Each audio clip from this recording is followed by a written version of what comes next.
What's up, guys? How's it going? How are we doing on audio?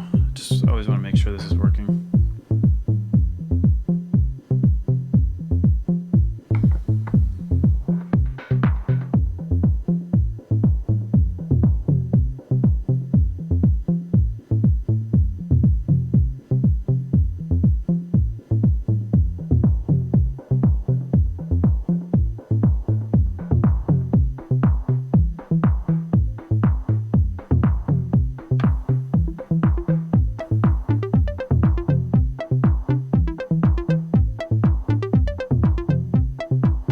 What's up, guys?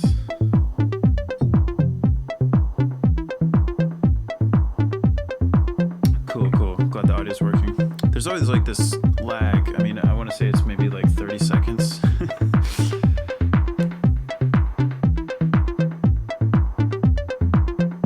So this is, I'm just kind of messing around today. I basically, since I'm going to be doing a lot more of this live streaming stuff, I figured I would basically build like a new setup specifically for it. And I have a lot of these units by Roland that are kind of just sitting here that, I'll use in my main recordings, but for the most part, I don't use them a lot. So I figured I use them a lot live. So I thought maybe why not set them up, build like a system within Ableton, and just kind of jam.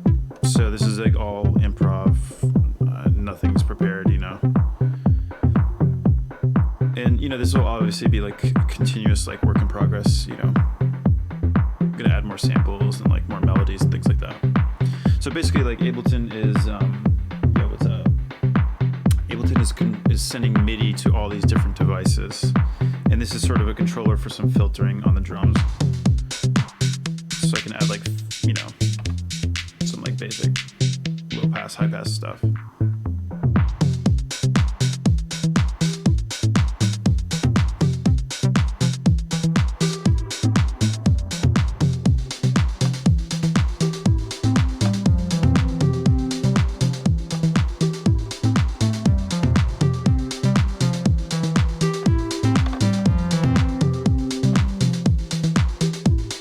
How's everybody's quarantine doing?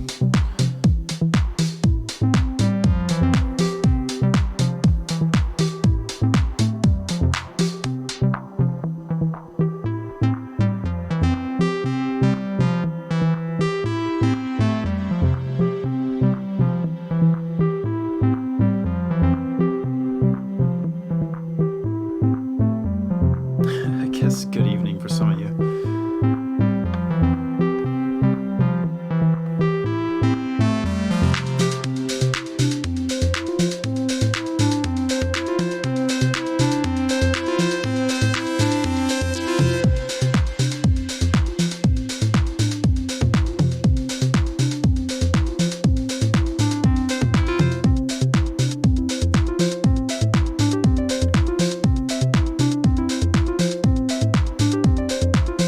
Yeah, true. It's like day 14.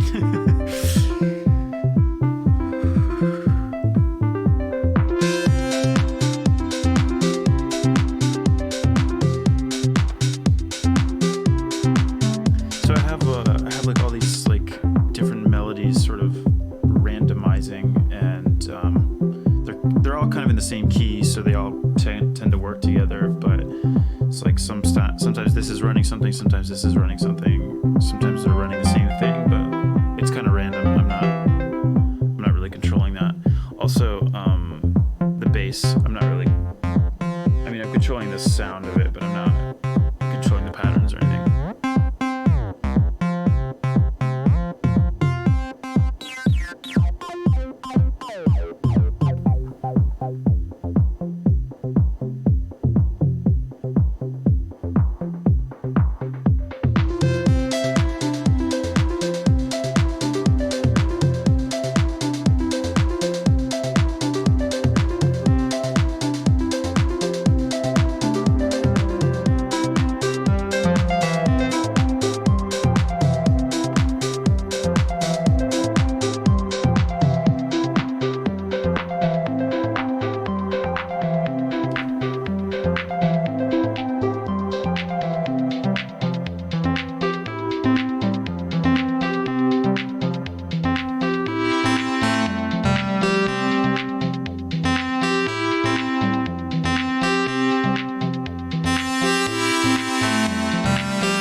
blocked Ableton, yes. So Ableton is mostly just like sending MIDI, and it's like I have the drum stuff happening in Ableton, which is kind of randomized too. So all the sound, well, aside from the drums, like all the sounds you're hearing are coming from these instruments, if that makes sense. But Ableton is controlling all the MIDI. And the reason I did that is so it can alternate and like do all this like kind of random stuff.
HD60s, which are like just the 1080p cards, and I have them hooked up to this computer back here. So I'm running my like DSLR. Well, it's not a DSLR. It's a mirrorless camera, but yeah. So that camera is, shooting this, and then I have like kind of like just like a basic GoPro for the wide, shot. And both of those are plugged into this computer, which has like a graphics card, which is doing all the processing, all the like, all the video kind of, all the live streaming stuff like through Streamlabs, which is just like another form of OBS, just a little more streamlined,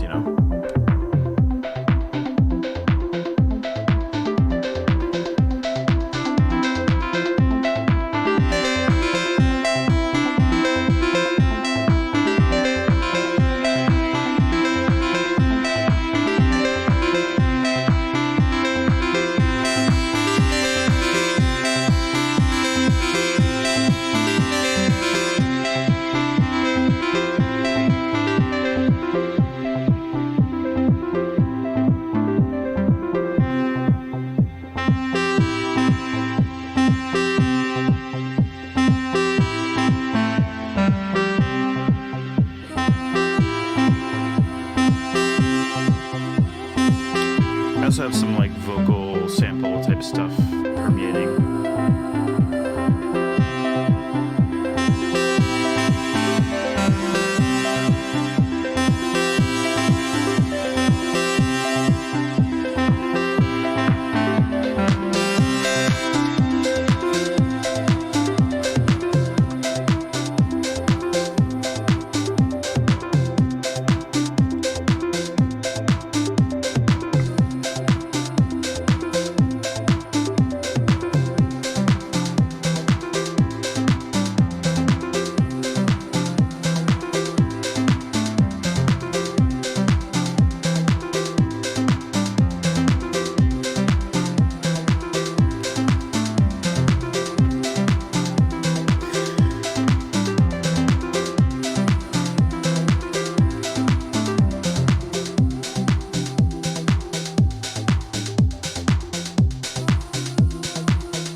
So yeah, the idea is to, continue to develop this and where I can just sort of improvise over everything, and like talk to you guys, whatever, in between. But yeah, no, it's like I'm having fun kind of building this, sort of like a new project, I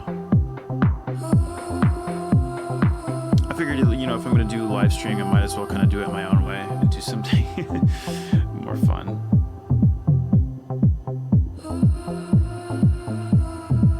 Timmy, yeah, they're very vocal. Bo was just whining actually a second ago. I don't know if you could hear him. Thanks, Vitor.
To me, yeah, like they're actually, it's funny because it's getting pretty close to like their lunchtime, so they've been a little bit vocal, but this angle you probably can't see them because they're just like hanging out, so they might come over here and be annoying, but I don't know, we'll see.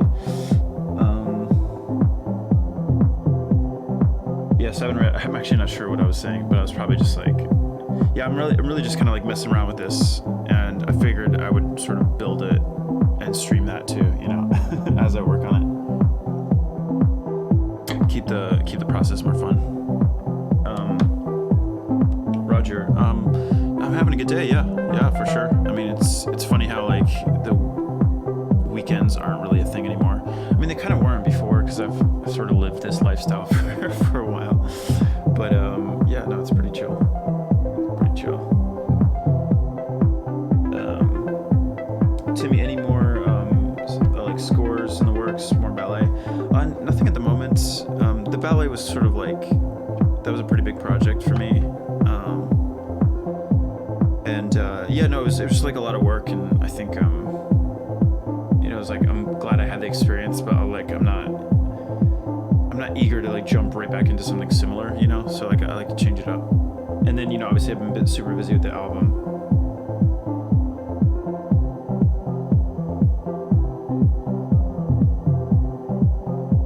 Mitch, yeah, I'm like ready for this thing to be out. Honestly, it's been done since December, you know, and you know, obviously we have a lot of stuff that we need to prepare for it, and it's not just the music. I actually just got the first drafts of them, like the two. We're doing 2 music videos, so I'm stoked about that. I think they look great.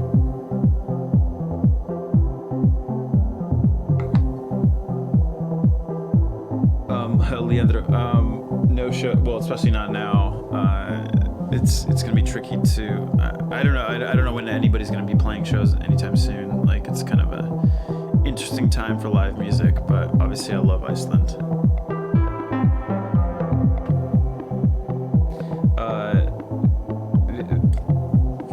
Is it Vithod or how do you? I don't know. I'm gonna butcher your name. Sorry. Are the arpeggios from some VST or from the synth? Okay, so all the MIDI, like all these melodies, that's running from Ableton Live. So these are just like little melodies that are loops that are sort of jumping around in between different different scenes, basically. I think I'm gonna have to get like another like Elgato so I can actually stream my screen as well.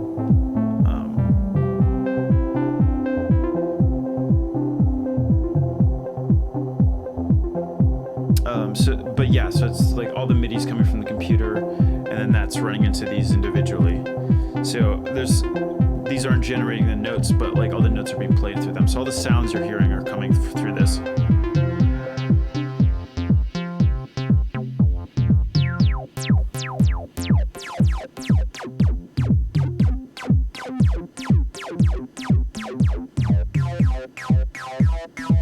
Although I do have some like MIDI devices where I can like add an arpeggiator, so.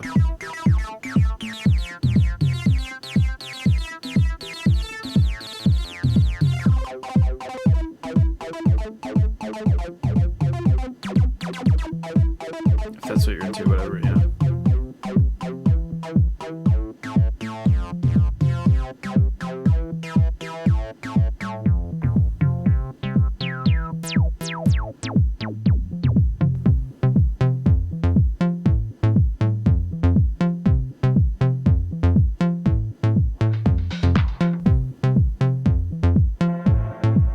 Like some basic effects too, which I don't think you can really see on camera, but basically it's like this device here, yeah, is just controlling a couple different parameters in Ableton, so like sends, things like that.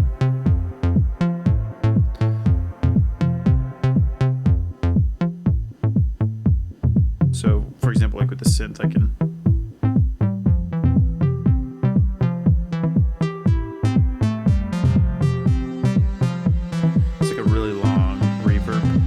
something I use a lot on my own songs, so I figured I'd throw it in here, which is the UAD Lexicon 224. What's up, Patlock? How's it going?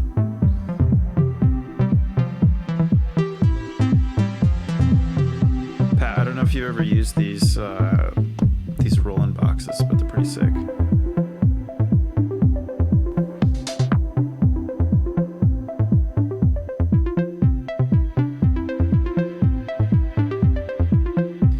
If you guys haven't heard Patlock's music, you guys should go check it out. I don't know, maybe he can drop a link or something. But we did a bunch. I mean, we've been playing shows forever. But when was the last time? I think in Tokyo. Was that really the last time? I don't know. Or in Tokyo and Osaka, I think. Right.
Oh, nice. Okay, so Pat, you got the 06 and 08. Yeah, they're awesome, right? They're pretty sick. I really like them. They are only 4 voices, but like, you know, I mostly use them for like sort of monophonic sequences anyway, so not that big of a deal for me, but I could see if you're trying to play chords, it's a bit limiting.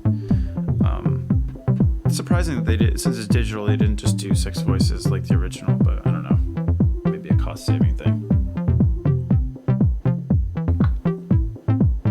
Yeah, Tokyo and Osaka. I guess that was a second ago. Oh, wasn't that the show where you had like some like crazy breakdown, like the USB sticks didn't work in the version there? It was like something like that. Anyway.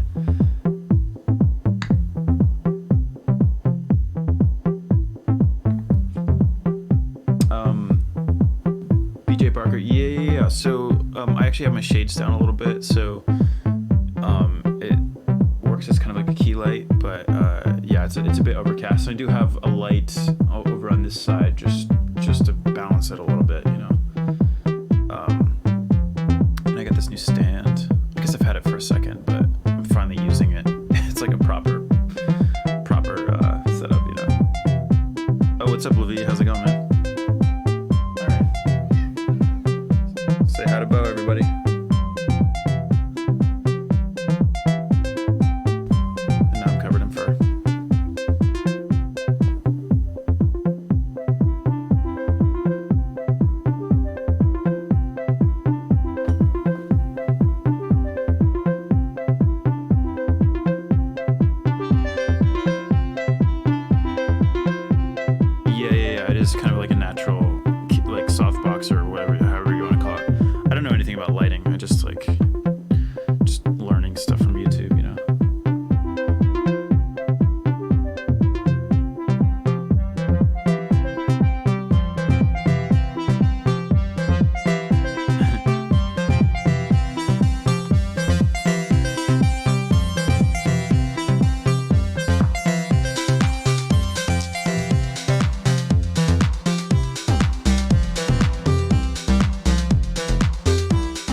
I remember seeing your like Instagram story about that. Like, it's funny because like I remember that set and like I thought you killed it, but it's funny that, you know, when you're in the moment and like everything's kind of like you're having like tech issues, it can be quite stressful.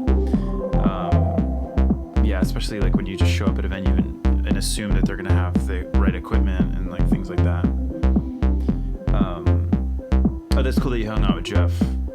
For those, most people here probably have no idea what we're talking about, but Jeff Brodsky, he played drums with me in RAC, and longtime collaborator. We've done a lot of stuff together.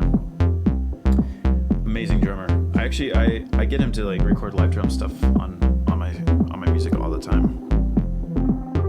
When he's not busy like doing like Amazon commercials and stuff like that. Juno, where is Juno? Here, maybe I'll go grab her 1 second.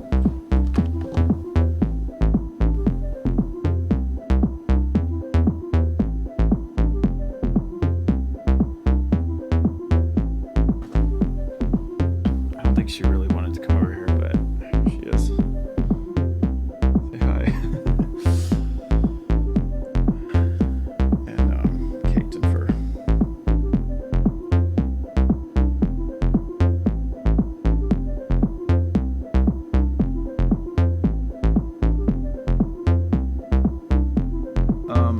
Pat, so is this similar to my live setup?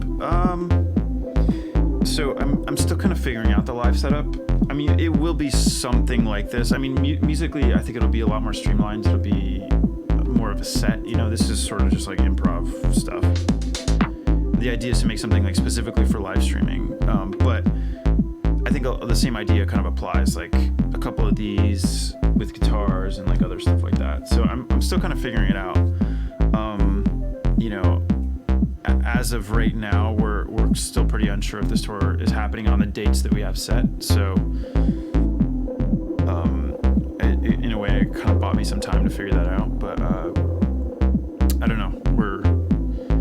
I'm still getting a lot of visual stuff done for the tour, so I'm kind of waiting on that as well. But yeah, it'll be sort of like a mix of like electronic performance with guitars and things like that. Maybe some live vocals if the singers are in town. But yeah, it's kind of like all in motion, I guess. What's up, Corey? Divinity, are you waiting for Nurture? Yeah, the Porter Robinson. Yeah, for sure. No, I'm really stoked to hear what he does next. He's super talented dude, and like I think I really appreciate like his career. I think I mentioned this on the last live stream, but just, you know, I love seeing that kind of progression in artists, like where people develop and, you know, change over time and you know, sometimes take some interesting turns that people don't expect. And I don't know, I just appreciate that. I think that's the way to do it. Like if you're doing the same thing you did, you know, 5 years ago, then you're probably not doing it right. Pat, yeah. He's just like sick trap beats. I remember when there was like a second where when the movie Whiplash came out, like he was doing a ton of like just drum stuff. Like he was like killing it. That was like his thing for a second. Because every commercial wanted to sound like Whiplash, basically.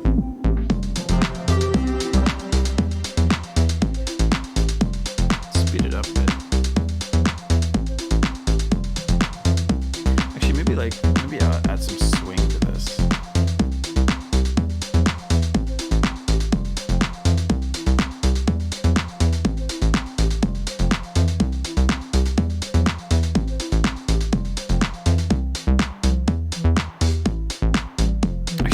I don't even have swing settings set up on this thing, so never mind. It's fine.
It's sort of like noodling on drums, but like, you know, it still takes obviously a lot of skill, but you know, it was just kind of a funny thing that he fell into.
Thank you. Glad you like those covers. Yeah, I think it's funny because like Facebook has definitely become like less of an important platform. So like there's not like the milestones are maybe less of a big deal, but no, I love doing covers, and I mean, I just did that Third Eye Blind one as well. But like, yeah, I'm sure we'll do more. It's sort of like just gotta pick something to focus on, But yeah, that Never Let You Go cover was like kind of harkening back to that, I guess.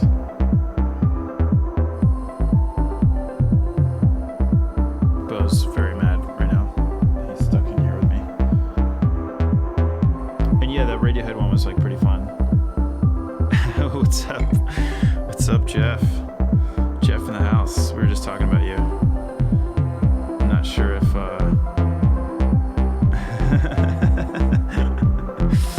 Station 1 station, yeah. Basically, actually, it's kind of a similar idea.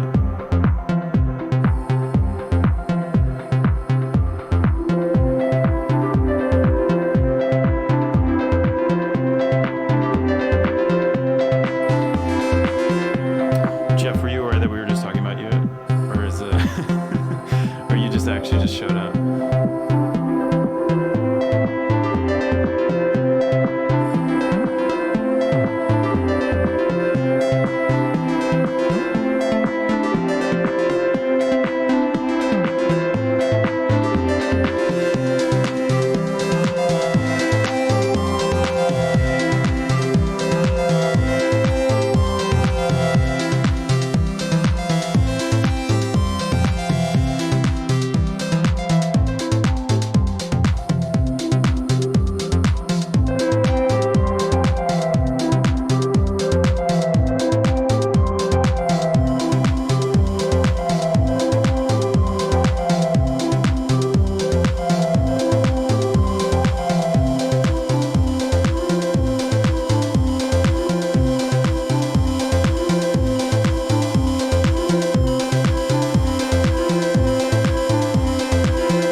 So, am I doing live shows like this? No, not really. I mean, like the live show will be some form of this. It's more of a structured show with like a lot of visuals and things like that.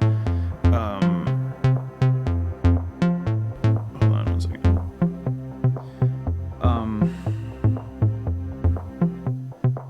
So it'll be like something kind of like this. I'm actually, I mean, I mentioned it earlier in the stream again, but like this is something that I'm building specifically for live streaming, and sort of and streaming the process of making it too. Just I wanted to create like a system where I can basically improvise endlessly and like talk to you guys basically.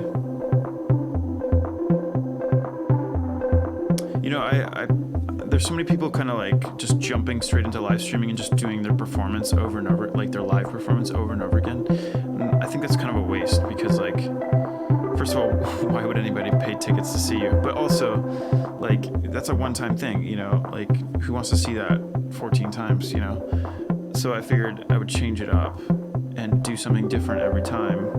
It's maybe a little less polished, a little looser, but it's fun. Derek, is your tour to St. Louis canceled? No. So as of right now, all the dates are on. Obviously, like we're kind of on the same boat as everybody else, like with the virus, and we, like I'm not gonna. Yeah, I don't know. I'm not like super optimistic about those shows working on those specific dates, but the show will happen for sure. What is most likely going to happen is basically just it'll be a different date, so like later on, perhaps in August or something like that. So, but that's like all kind of in limbo because nobody in the touring industry has any idea when this is going to pass, So we're kind of just like waiting. But it'll happen one way or another. You know, I finally get booked in St. Louis, you know, after all these years. And of course, a global pandemic happens, you know.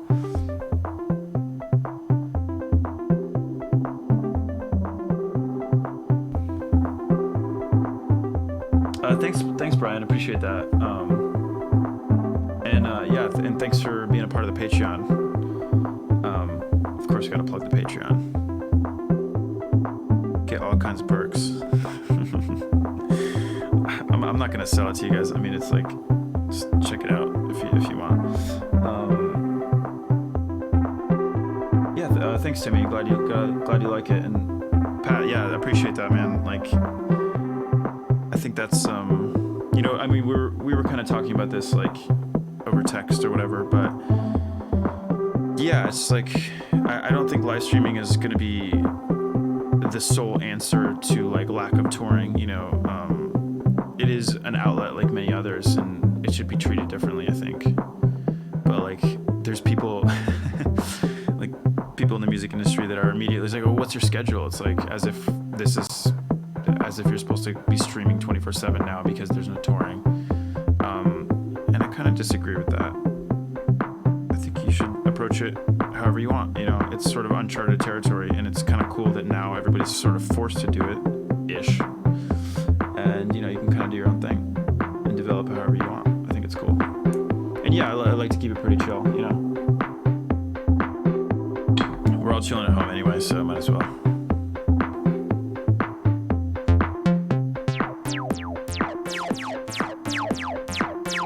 I really like this TB-03. Of course, there's going to be purists that will say it's never the same as the original, but whatever.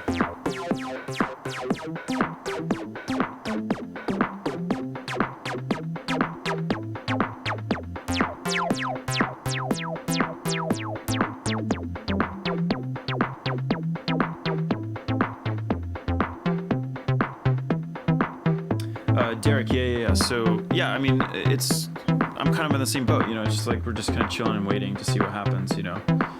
I think it's becoming clear that, like, May is probably, there's still not going to be any shows. And also just, like, are people really going to rush back into, like, being in, like, confined spaces to do something that is, you know, effectively not essential, you know? I don't know. We'll see. We'll see if that happens. I don't know. I want to be optimistic, but I also want to be realistic about this. Like, I know a lot of agents are basically giving up on 2020 already, which is kind of crazy. Yeah, the music industry is kind of freaking out right now. Because that, like, I think it's like 80% of the income comes from live touring, so. And again, another reason why it doesn't make sense to just dive into live streaming as a replacement. I mean, do live streams, but don't treat it as a replacement for live shows, you know. So you're doing something that provided 80% of your income, and suddenly you're doing it for free, you know. So it's like, I think it should just be an additional thing.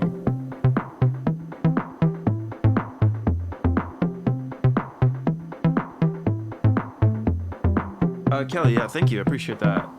Yeah, no, it's kind of like it's out of boredom too, you know. I mean, I'm stuck at home like everybody else. Granted, I'm like somewhat comfortable with that, but yeah. I don't know. It's like I see it as an opportunity to do something different.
he sheds extra like when I pick him up.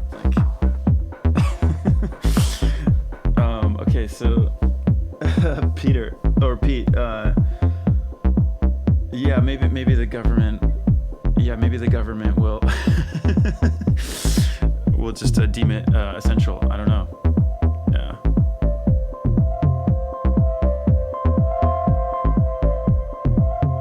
And thank you, Anthony. Thanks for being here. Thank you all for being here. Actually, I appreciate it. It's what, like 1 o'clock on a Saturday. What are weekends anymore, though?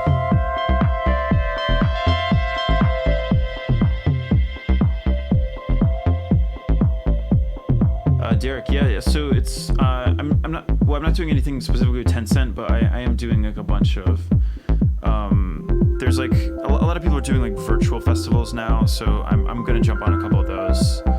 Those are a lot, obviously like a bigger reach and that type of thing. I might do more of a proper set there, but you know, I want to keep this for more of the personal kind of YouTube stuff.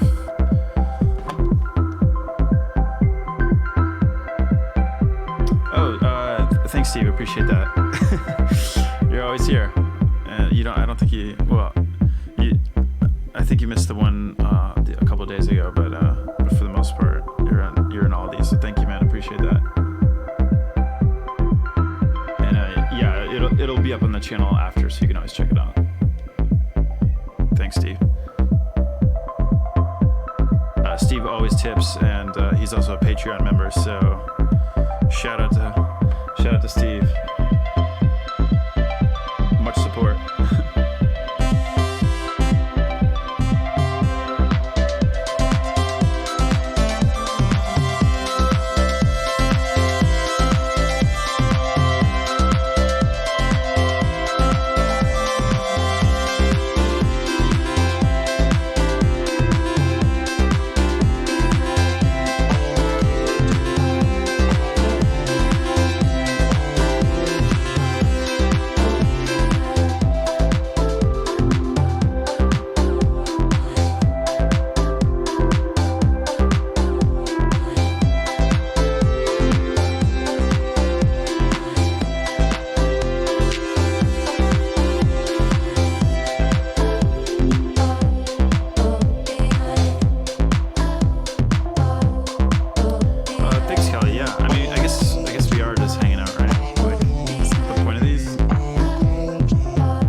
This whole system and whatever, I'll be able to add a lot more samples and like things like that.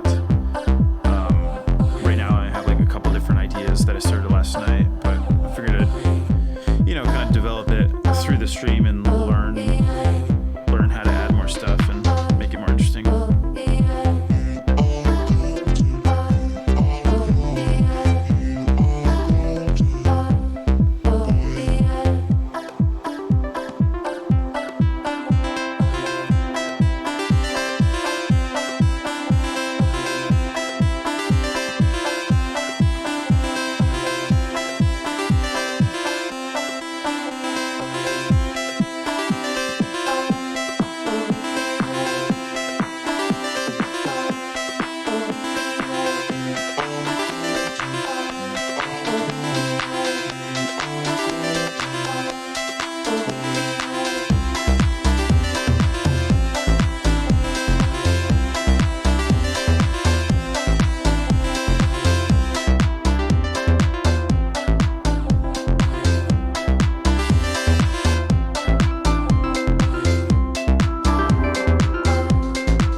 Okay, so would you recommend the JU-06 for people wanting to get out of VSTs a little bit and dive into more analog digital hybrid synths? Yes, I would. I really would. Like, I think this is like, this really is a great time for synths in general. I mean, you know, nothing wrong with virtual synths. I just kind of like the tactile, like to be able to play it, you know. That's just my preference. But you know, these are obviously digital synths, but they're you know, modeled after analog stuff. So I actually think it sounds, I mean, pretty close to I can't tell the difference basically. And even if it is a little bit different, it sounds great. I don't know, like I also know this synth pretty well, so like it just feels very comfortable.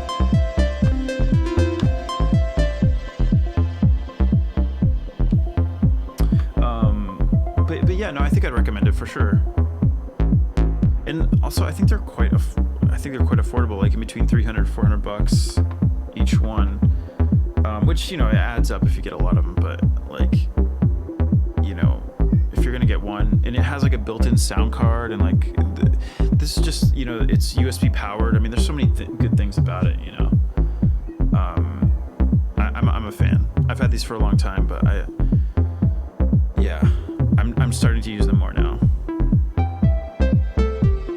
Although my one complaint with these, especially this one, because I've used a real Jupiter, and a real Jupiter is just massive, right? And this thing is tiny, like it's very small.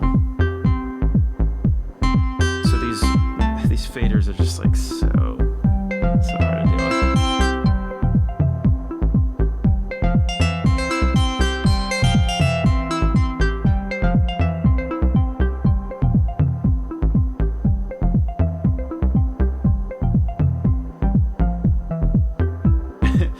Derek, yeah, I guess this would be like a positive song. Yeah, to catching COVID. I mean, I hope you don't. I hope nobody catches it. I mean, you know, I hear that it, obviously if you're younger, maybe the likelihood of you surviving is pretty good, but it's still like a brutal multiple week thing, which I would not want to have to deal with that. So hopefully we can all get through this together.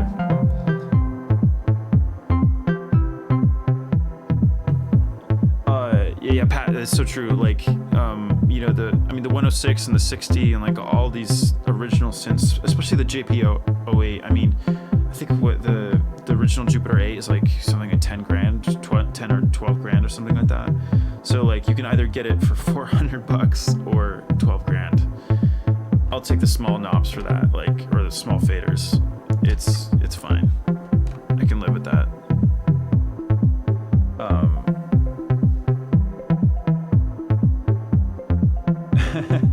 What's up, Vin from Manila? That's crazy. That's awesome. I had a great show there last year. It was a great time.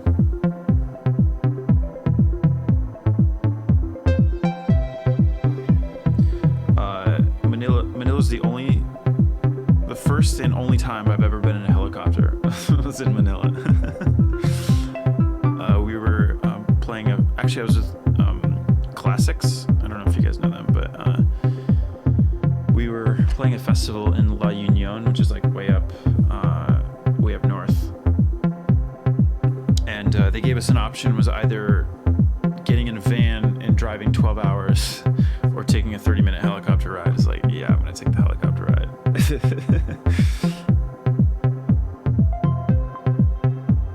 Effie, thank you. I'm glad you like Carefree. Yeah, I mean, I think like some kind of classical stuff came out there. I'm not classically trained at all. I didn't even play that piano. It's all programs, which is kind of funny. It's way too complex for me to play. Like, it's definitely like a programmed thing. But I wanted to use like a real sounding thing to, you know, give it that edge. But it's really an electronic song, but with some classical influence. But thank you, glad you like it.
Thanks, Kelly. Glad you liked Japanese Breakfast. Yeah, no, I love her music. I think it's amazing. Yeah, there's like a bunch of artists that use the Japanese something, like Japanese wallpaper and also Japanese house. Also, all three amazing artists. Like, I don't know, people just kind of picked that name, but it was cool. And yeah, no, I was really stoked to work on Taiko. I feel like some of this stuff is actually very Taiko-esque.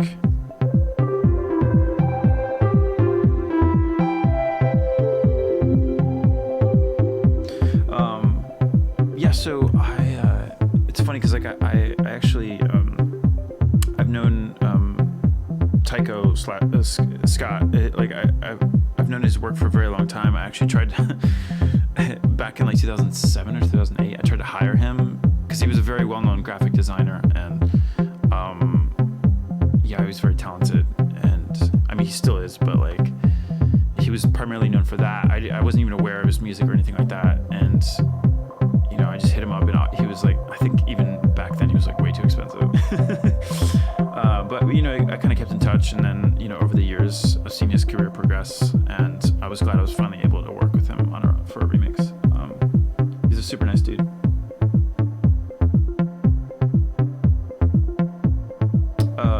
New York, nice. And yeah, so I'm playing a sample from Odessa, my Odessa remix. Cool.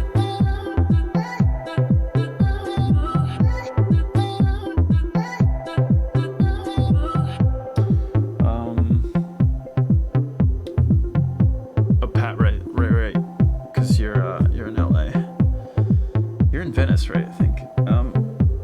Okay, Timmy, how much pre-production went into what we're hearing?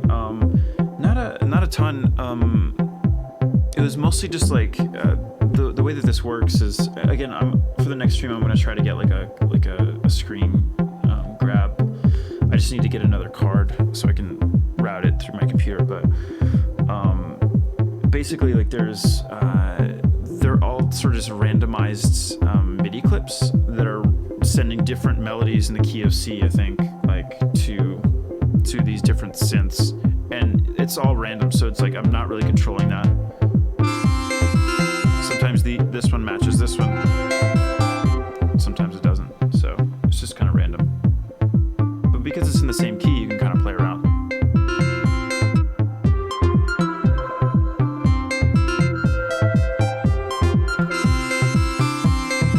If that makes sense.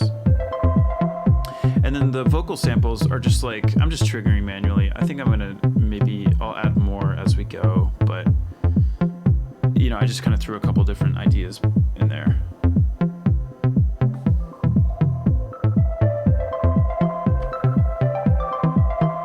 Greg, STL, we got a couple people from STL here. That's cool.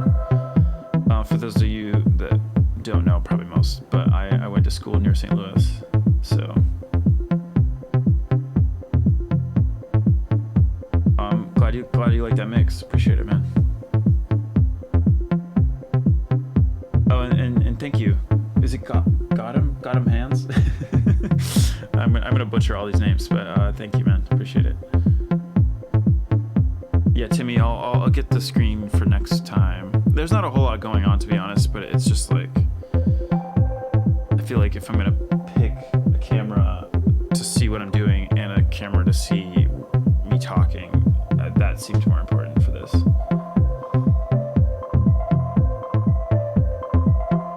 Ben, yeah. So you heard it on Hype Machine. I mean, that doesn't surprise me.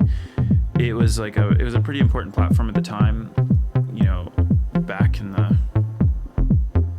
I want to say maybe 2009 through like 2012 was like pretty big for Hype Machine.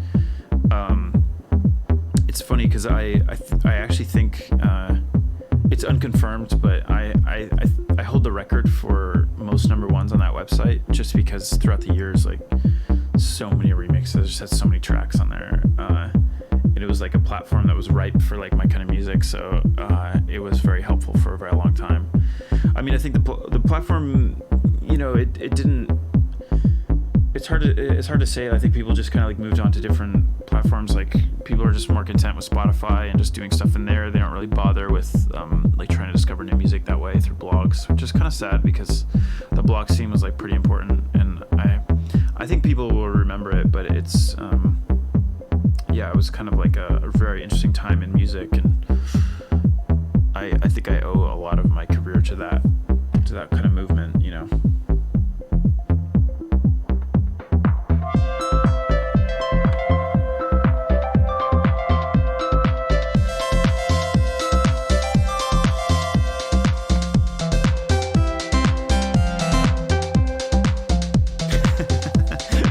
Yeah, casual flex. Yeah. Well, I mean, he brought up Hype Machine. I gotta drop that.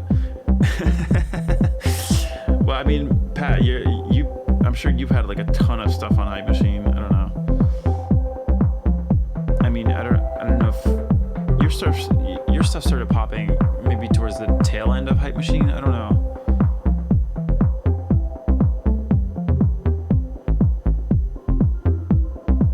Thank you, Nolan.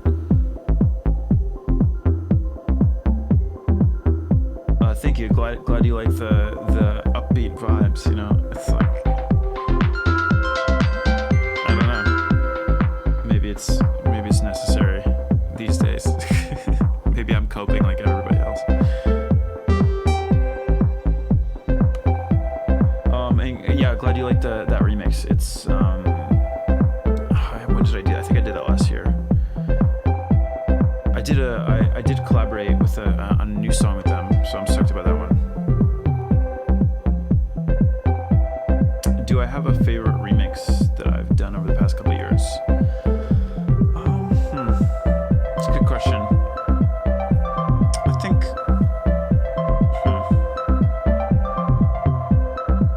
actually the James Vincent McMorrow remix of the song called Evil, I was like really happy with that one. It got some traction, but nothing crazy.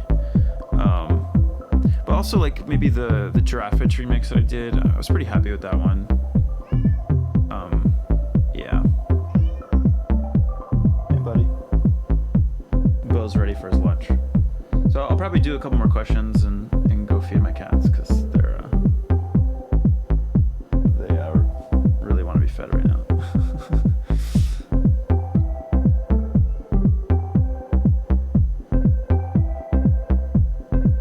Timmy, I have not heard. I've not heard that, so you should share a link.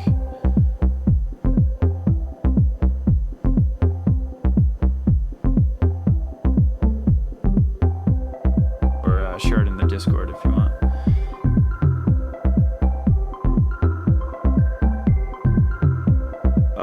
Thank you, Dropkick. I appreciate that. It's yeah, I like my approach with remixing has always been more like I don't know. I describe it as like common sense. It's like what makes sense for this song that won't completely butcher it, you know? like how do I show this song in a different light that is still complementary to the original, but you know, just kind of makes sense.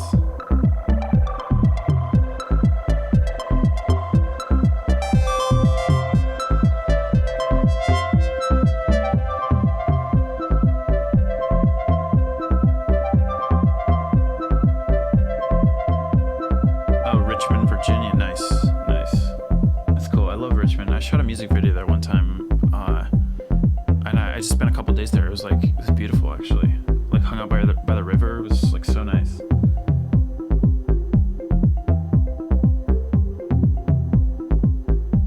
Yeah, Pat, it's so true. Like bootleg remixes could be like way up, and like it's true. Like it really did break a lot of careers. Like a lot of people owe a lot to Hype Machine. It's kind of sad, like how. I mean, I think the users just kind of went away, you know. It's nothing wrong with the platform. I think it's great. You know, it's kind of like SoundCloud. Like, you know, like most of the users just switch to something else. You know, it happens.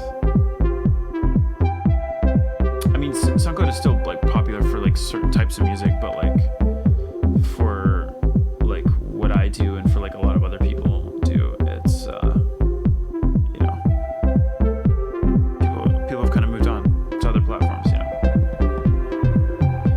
Jordan, no. So I have like feel like it wouldn't make sense to buy more when I don't really even get enough use out of these. So, because these are partially like for live and for studio, so it's like I got a bunch of basically redundant systems. So if like something broke down on the road, like I have a backup basically. Roger, yeah. Good luck with Ableton. There's a lot of amazing tutorials on YouTube. I'd recommend checking those out. Yeah, like for all skill levels. YouTube's an amazing resource for that. Check it out. What's up, Robin? I guess this is like, it's 1:30 here.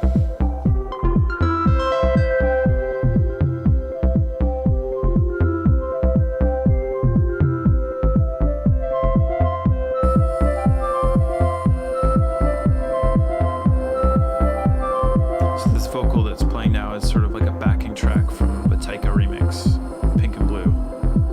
So Saint Sinner.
What's up, Roxanne?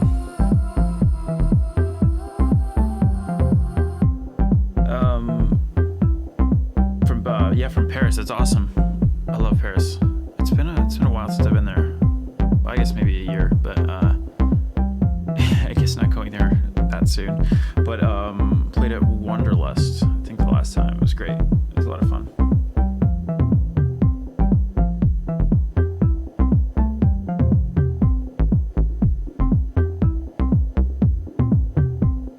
Yeah, Robin. So yeah, I am. Yeah, no, I've been enjoying the streams. You know, I'm kind of stuck at home like everybody else. So why not? I don't know. It's kind of a fun project. And yeah, I'll probably get like another capture card for the screen as well. Because I could do everything on this computer, but it's a bit too heavy. So I have it all running through this computer back here, where yeah, just like all the it has like a couple graphics cards and stuff like that, so it can do the encoding like pretty quickly. So I just need to get one to like actually plug in my screen.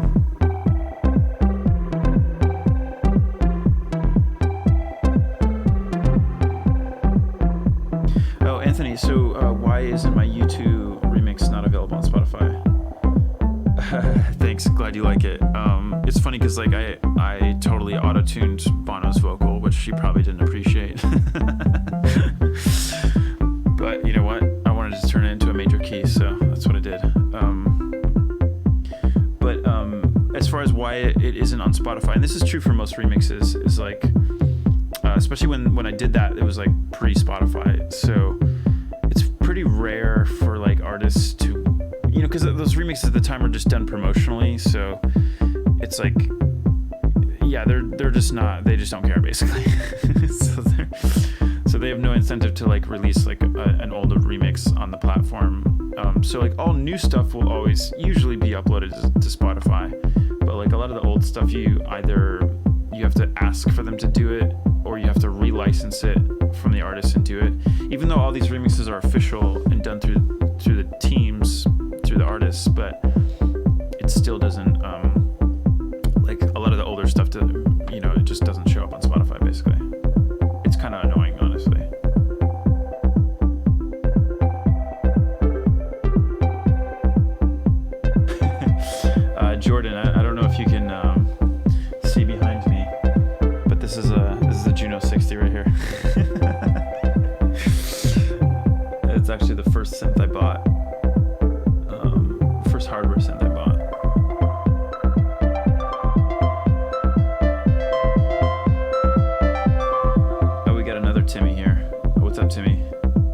Germany. That's awesome.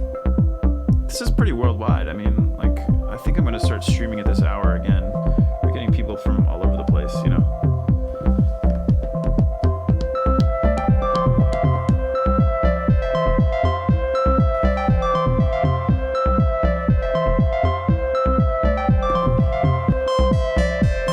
And yeah, glad you like that remix of the Harriet one. That came out a while ago, but.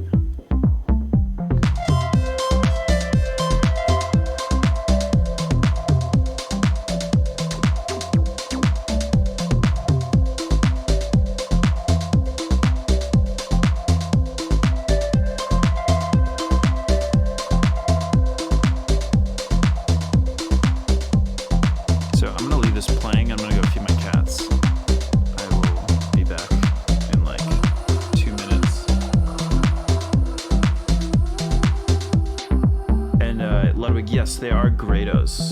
They're the SR80s. You see that?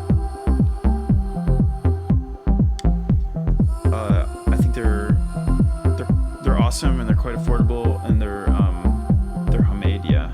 So FE. I'm using OBS. Well, Streamlabs, which is like a kind of a version of OBS. I'll be right back.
Show. You know, we're kind of in a waiting period, like with everybody else. You know, obviously I want it to happen, and I think like the worst case scenario is really just it would be postponed to a later date. And you know, if there was ever like if for some reason you bought tickets and couldn't go to the new date, obviously you get a refund. So it's really no pressure. So we're kind of just like waiting to see like, you know, what's going on with the virus and whatever. Like the entire touring industry is just completely stopped. Like it was there was a crazy statistic that came out, I don't know, a couple weeks ago, or I don't know if it's actually that public, but basically Live Nation, one of the largest promoters in one of the largest like live event companies, had 146 stadium tours on sale, and they sold 14 tickets like over a weekend, which is insane actually. So live touring is not in a good place. So, you know, I'm kind of waiting like everybody else, you know. It's not even so much like live, you know, tickets. It's more just like, is it safe to actually do these shows, you know? And also, I think that live music's probably going to be one of the last things that'll be sort of like okay to do again, because it's non-essential, you know. I mean, I think people are gonna like after this COVID thing, people are gonna party like crazy, but yeah, I think it'll take a while for us to kind of get through this. Also, the economic side of it is tricky.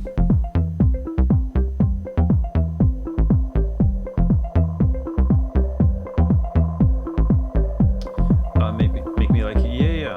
Thank you, Torty. Appreciate that. Thanks, Todd. Thanks for hanging out. Thanks for being here. And yeah, thanks a lot, Awake. Timmy, is there a kitchen in the studio? So this is the home studio. So this is my house. This is actually the master bedroom. And so yeah, I have a kitchen because I have a house.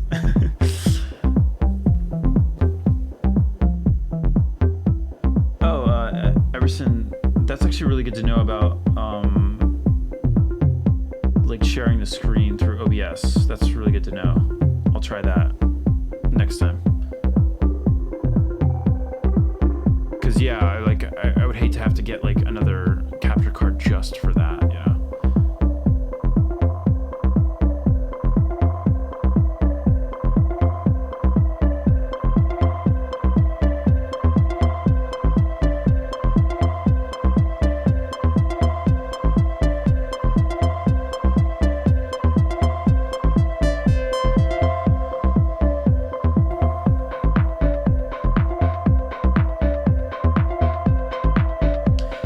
It's like, I mean, of course we want it to happen, but you know, we'll see. I'd rather have it be like totally comfortable and totally safe and nobody's freaked out about anything and like we just have a good time then, you know. But obviously I would like for the June shows to happen, but we'll see.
Yeah. Wow, that's a oldie.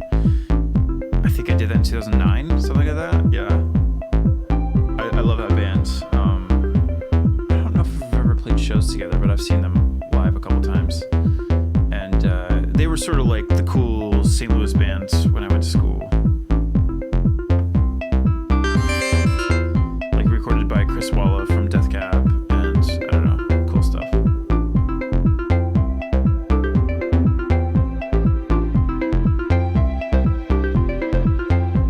Oh yeah, the Phoenix remix as well. Yeah, that's cool. Also oldie, 2009.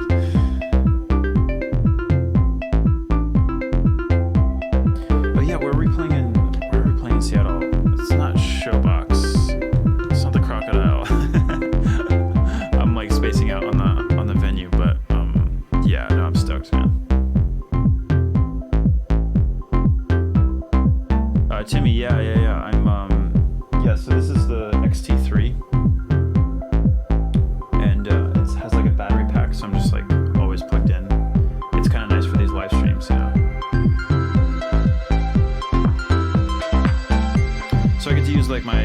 lenses and like stuff like that, so make the close-up shots look a little nicer, you know.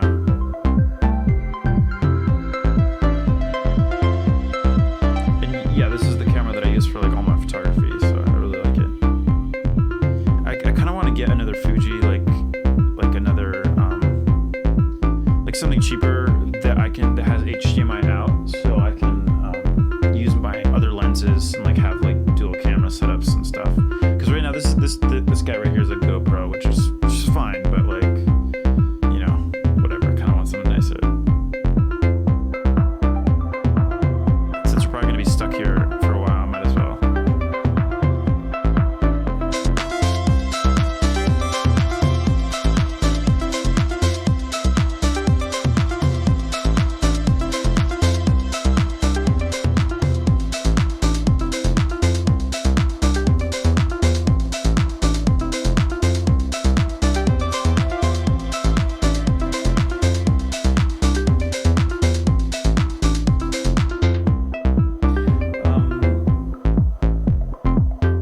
Yeah, so it is. I don't know how to describe it. People often talk about like my synth tones as like being pretty specific. To me, it's just like, you know, pretty standard. Well, not standard, but like, you know, low pass, you know, subtractive synthesis type of stuff. You know, classic Roland synths, basically.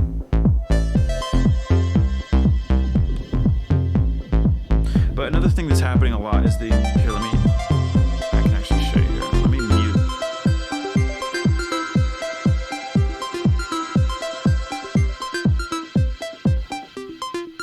So this is just the JU-06 right now.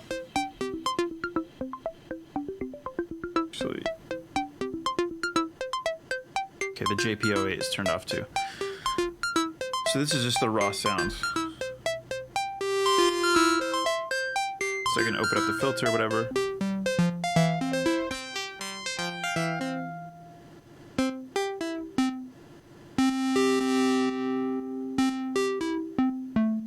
But one of the things I like doing is I can add effects, or I can have them go to Ascend, which has like the UAD Galaxy, which is a plugin I use a lot. So it's basically an emulation of the RE201 tank reverb. So I really like that. And then I have the Lexicon 224, which is like a very well-known reverb. And I have the tail like super long. So it just has this like, it washes it out quite a bit, like, see how it like keeps going, you know?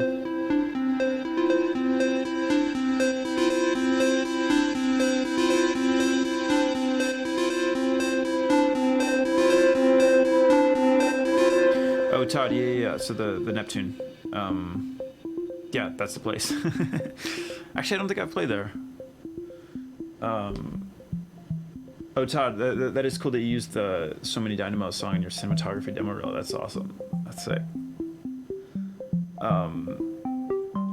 Timmy, so I'm kind of wondering which one I should get, because I don't need anything too complex, but like,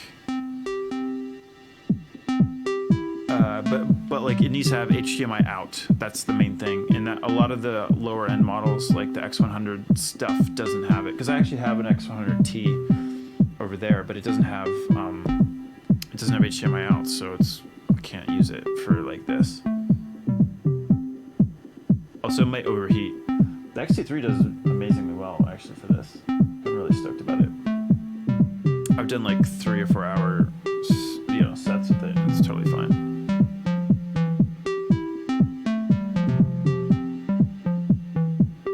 So have I ever thought about doing something in virtual reality? Yeah, for sure. I mean, like, I have the PSVR.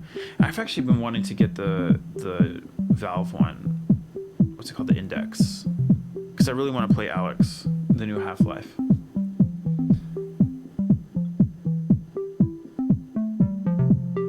Ludwig, have I tried any of the Behringer clones? Not yet. Although, like, I would love to have like the Mini Moog clone. That would be pretty sick. I've heard it's really good. I wouldn't stay away from it. I'm sure it's fine.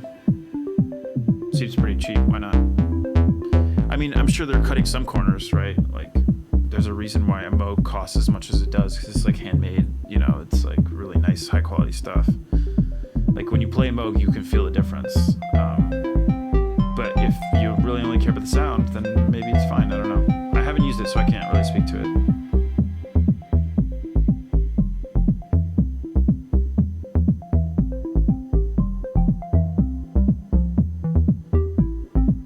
Basic, yeah, it's, I mean, I write these kind of like bouncy little melodies, I guess. Like, I don't know, I'm not trying to do anything specific. It's just kind of what comes out naturally, you know?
So yeah, like renting VR. I mean, that would be interesting, but also kind of gross, right? Like, because you get kind of sweaty in those things. Like, it is true that they are pretty pricey. Although, like, I have heard really good stuff about the Oculus, the standalone ones. I forget what they're called, Quest maybe. You know, it's not like the fidelity isn't as high as like some of the other stuff, but it's kind of cool to be untethered and like have VR that was built like that, you know.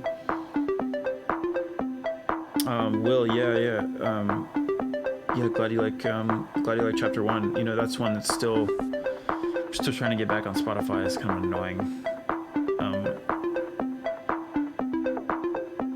And Masek, yeah, it's true. Moog does have like a long history. I mean, it's like basically like the creators, or the ones that really like, you know, Bob Moog really popularized it. So and turned it into that form factor, because before it was just like this thing.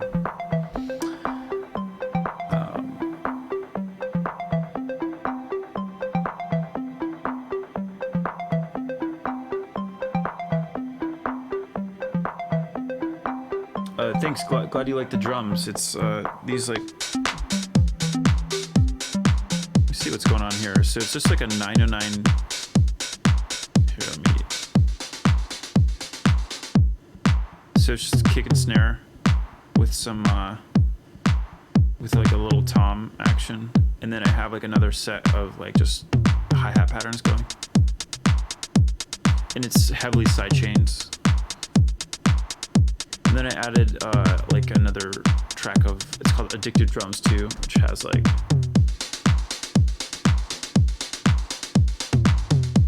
see ya, Pat. Will do. Yeah, have a good one. Thanks for hanging around. Take care. Okay, so yeah, so it's just like that's all it is right now. I mean, with when I record, like I have like a pretty extensive like kind of drum setup, but like for this, and like everything else that's happening in the song is being sidechained to that kick and snare.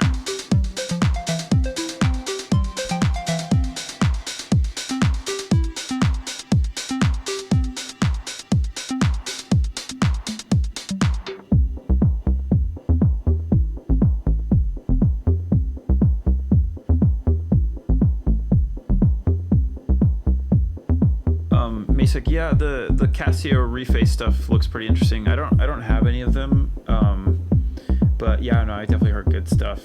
I mean, it's like it's gonna be a pretty solid like digital synth. It's hard to go wrong with that. Yeah, the pocket operators. I have a bunch of them. I have a couple here. They're so dusty.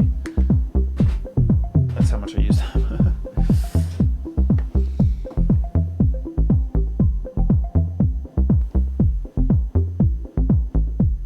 Kelly, yeah, that's awesome. 930 Club is actually one of my favorite venues to play, so I'm glad you got to see us there.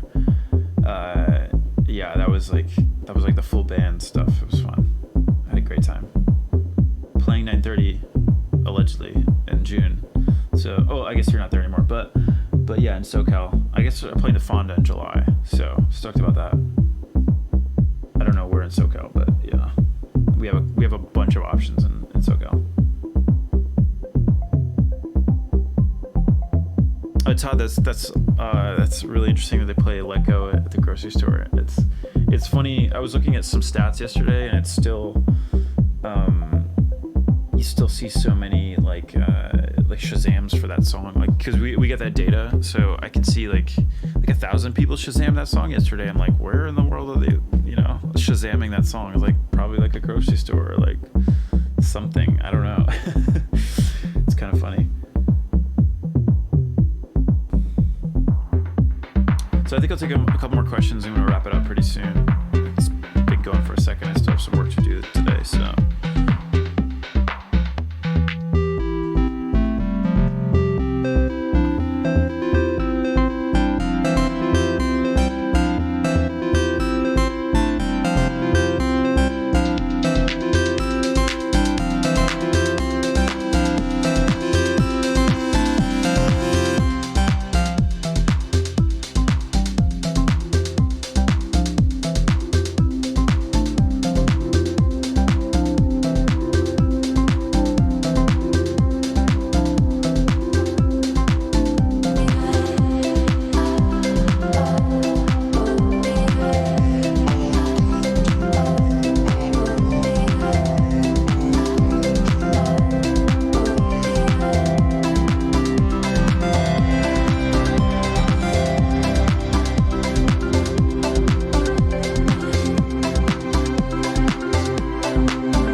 Oh, okay. So, do I get paid from grocery stores and whatnot?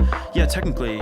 Although it's if I understand it correctly, it basically is collected by this organization called ASCAP.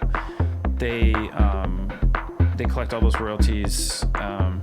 Somehow it goes into like a larger pool of money, and then that gets distributed to me at some point, like 6 to 12 months later. So it's actually quite obfuscated. So I'm actually really not sure where a lot of that stuff even comes from. So the answer is like yes, but I don't really know. It's not like I get any kind of real-time data. I mean, even Spotify doesn't have real-time data. It's insane. It's like it's 2020, guys.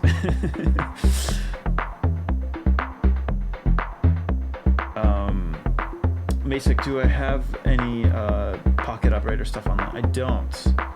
You know, I've had them for a while. Maybe I'll do like a stream with them just to like kind of explore that. I think I've been thinking about doing like use these streams to sort of explore some equipment and like talk through it and figure it out. So maybe I'll do that. But I do like them. I just like I need to spend some time with them. Cool, guys. Well, thank you for joining. Thank you for being here. Appreciate you. Thank you for joining yet another live stream in the sea of live streams that is the current modern music industry.